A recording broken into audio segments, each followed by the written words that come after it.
Um bilionário famoso no Vale do Silício, que preveu a crise do corona, agora fez uma aposta de que o Bitcoin vai se valorizar 40 vezes nos próximos 90 dias. Balaji Srinivasan apostou $1 milhão que o Bitcoin vai bater $1 milhão em preço até no máximo junho desse ano aqui. Nesse vídeo eu vou te explicar por que ele fez essa aposta, qual que é a tese por trás dela e se tem alguma chance desse alvo ser atingido.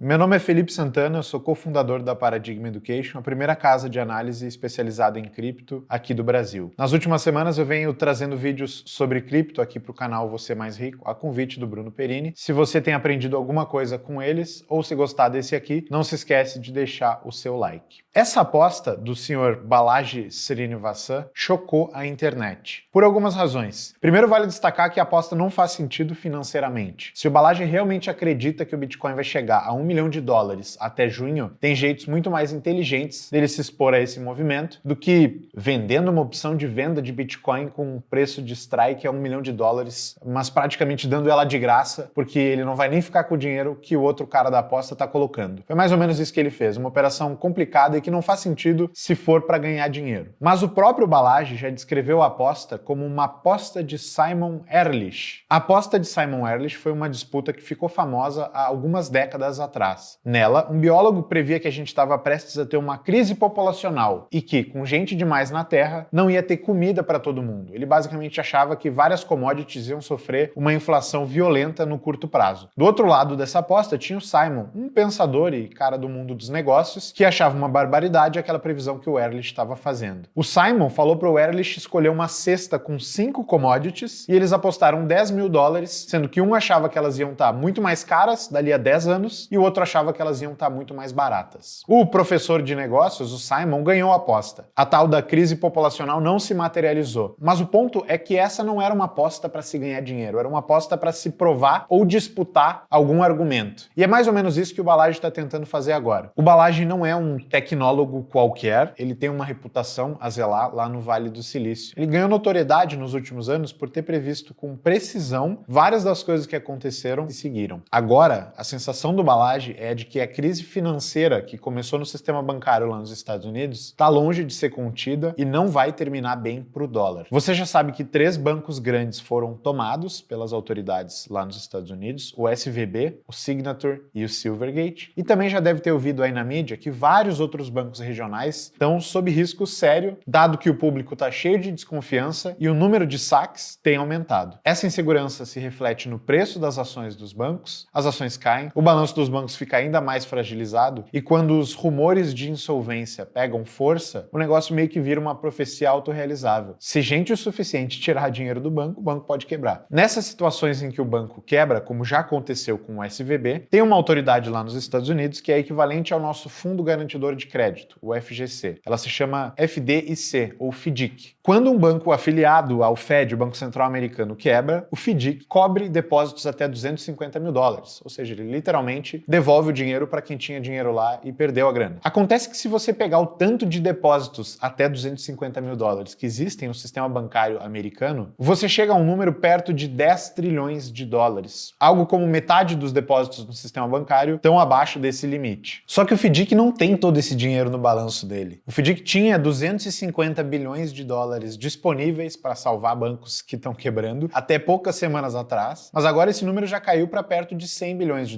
Ou seja, o próprio FDIC está alavancado, garantindo uma quantia que, na verdade, ele não consegue suprir no curtíssimo prazo. Tendo a leitura dessa situação, o Balaji Srinivasan, da nossa aposta infame, chegou à conclusão de que a única maneira de proteger o sistema bancário de fuga generalizada de capital é basicamente o Banco Central americano garantir liquidez irrestrita. Em palavras para os leigos, imprimir dólares o quanto for necessário. É claro que os mecanismos pelos quais isso vai acontecer são complexos e já desenhados para confundir o cidadão comum. Tem um vídeo muito bom de 2010 que explica o quantitative easing através de memes e eu recomendo que vocês vejam. Vou pedir para o editor deixar ele aqui na tela. O Banco Central vai fazer grandes compras de ativos a mercado. Tá, mas o que isso significa? O Banco Central vai imprimir dinheiro e colocar mais grana na economia. Por que eles não falam isso abertamente? Porque imprimir dinheiro arbitrariamente é um dos sintomas dos impérios em decadência. Voltando à aposta, o Balaji gosta de referenciar eventos passados nos quais uma moeda já passou pela hiperinflação. Tem até um estudo famoso, e vocês devem estar vendo a tabela de Hanke Cruz agora aqui na tela, que compilou vários casos como esse. Talvez o mais notável seja o do marco alemão na República de Weimar, logo depois da Primeira Guerra, quando a Alemanha basicamente tentou imprimir uma saída para a crise de dívida que assolava a economia do país. O Balaji adora mostrar gráficos que mostram o que aconteceu com o marco alemão naquele período. Um deles está aqui na tela, inclusive comparado com a ascensão do preço do Bitcoin medido em dólares nos últimos anos. Tentando resumir, normalmente um evento de hiperinflação é rápido e as pessoas não vão perceber o que está acontecendo até que seja tarde demais. Uma história famosa desse caso aqui do marco alemão é a do industrialista Hugo Stinnes, que também fez uma aposta muito arriscada para a época. Stinnes tomou quantidades absurdas de dívida denominada em marcos alemães e usou todo o crédito para comprar ouro. Ou seja, ele estava apostando que na hora que ele tivesse que repagar a dívida, o marco alemão já não ia valer mais nada, enquanto o ouro que ele tinha adquirido ia valer muito. A aposta do Stinnes deu certo e ele foi um homem riquíssimo por gerações e gerações. Esse tipo de movimento tem até nome na literatura bitcoiniana: ataque especulativo. Fala-se disso desde 2014 e a ideia por trás do termo é de que quando o Bitcoin começar a acelerar a trajetória dele de dominação global, as pessoas cada vez mais vão fazer como o Hugo Stinnes fez décadas atrás. Vão tomar dívida em moeda fraca decadente para adquirir ativos sólidos com boas perspectivas para o longo prazo, no caso aqui o Bitcoin. Parênteses, é claro que eu não estou recomendando a ninguém tomar dívida para comprar coisa nenhuma. Pelo contrário, não façam isso. É receita para ruína. Mas tem gente que se alavanca assim, e especialmente no mundo corporativo, a gente tem alguns exemplos recentes. O Michael Saylor, da MicroStrategy, é um executivo que ficou famoso por tomar bilhões de dólares em dívida pela empresa dele, a MicroStrategy, para comprar Bitcoin. O horizonte dele é um pouco mais longo do que os 90 dias da aposta do Balaji, mas o Balaji escolheu um termo, um período curto o bastante para gerar choque em todo mundo que ficasse sabendo da história. O argumento dele para uma timeline tão curta é basicamente o de que, primeiro, eventos hiperinflacionários costumam ser rápidos, e segundo, a gente vive numa era completamente diferente das eras nas quais aconteceram os últimos eventos desse tipo. Alguns exemplos recentes são a disparada da GME, a GameStop, há 2 anos atrás, alimentada por uma febre social que nasceu do nada na internet. O próprio Bitcoin, que foi de um meme a um ativo trilionário em coisa de 10 anos. E justamente essas corridas de saques aos bancos americanos recentes. O SVB, por exemplo, era um banco que estava saudável financeiramente numa segunda-feira e na sexta já estava falido. No passado, uma onda massiva de resgates num banco requeria certo esforço e logística física. As pessoas precisavam ir até a agência, ou pelo menos fazer uma ligação. Hoje em dia, a hora que você recebeu um alerta no seu grupo de amigos, você já faz um saque em meia dúzia de cliques. Foi basicamente isso que aconteceu com o SVB. O rumor se espalhou que nem fogo de palha. E o Balaji está apostando que a mesma coisa pode acontecer numa outra proporção, numa proporção sistêmica, com saques de todos os bancos ao mesmo tempo, rumo a um ativo que não está sendo desvalorizado deliberadamente para salvar empresas ou pessoas que estão quebrando. Você acha que o Balaji tem alguma chance de ganhar essa aposta? Você acha que ele está fazendo isso só para chamar a atenção? Eu quero que você comente o seu palpite aqui embaixo, mas antes eu quero fazer uma provocação. Como será que seria um mundo no qual o dólar perdeu praticamente todo o seu poder de compra em um período de 90 dias e o Bitcoin emergiu como nova reserva de valor global? Será que seria um mundo onde a gente queimaria as florestas para manter a criptomoeda? Ou, pelo contrário,